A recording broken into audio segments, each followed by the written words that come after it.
All right, let's dive into something pretty much every one of us has gone through, the great Indian job hunt.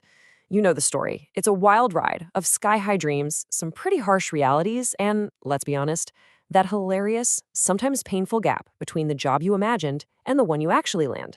In this quote, this just hits the nail on the head, doesn't it?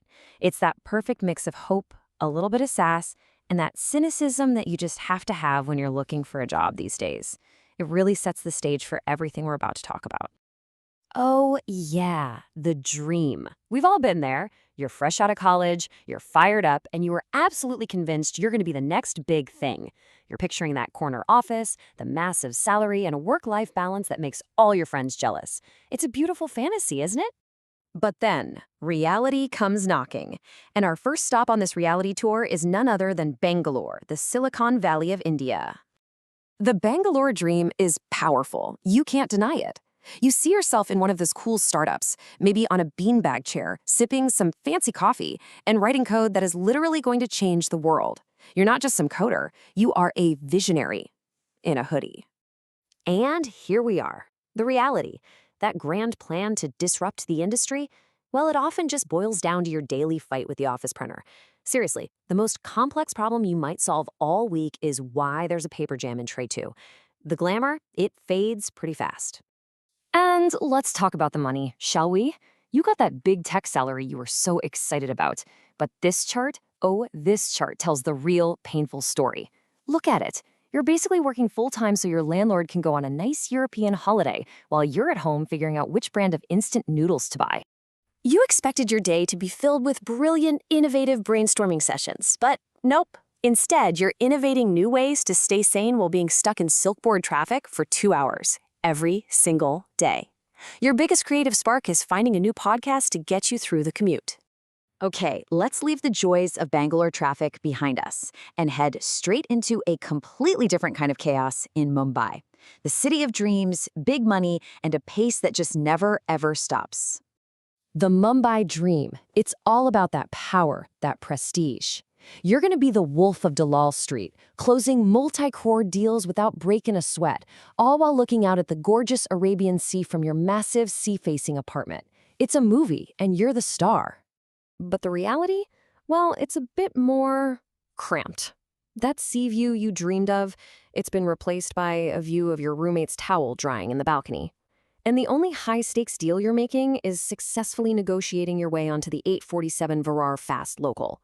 Now that is a real win. Now, okay, maybe this is a slight exaggeration, or is it?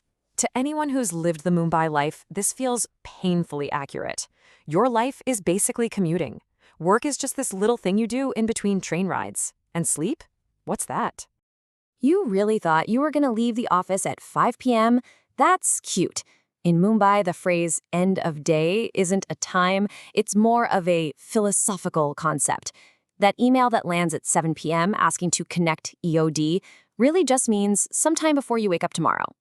All right, from the city of relentless hustle, let's head up north to the center of power, Delhi. A place where success isn't just about hard work. It's about mastering the incredible art of jugaad. You know, that uniquely Indian talent for finding a clever workaround for absolutely anything. The Delhi dream is all about having influence. You're picturing yourself in these fancy offices, rubbing shoulders with important people, making decisions that shape entire industries. You're not just in the capital, you are the capital. In reality, your sphere of influence is, well, a little smaller.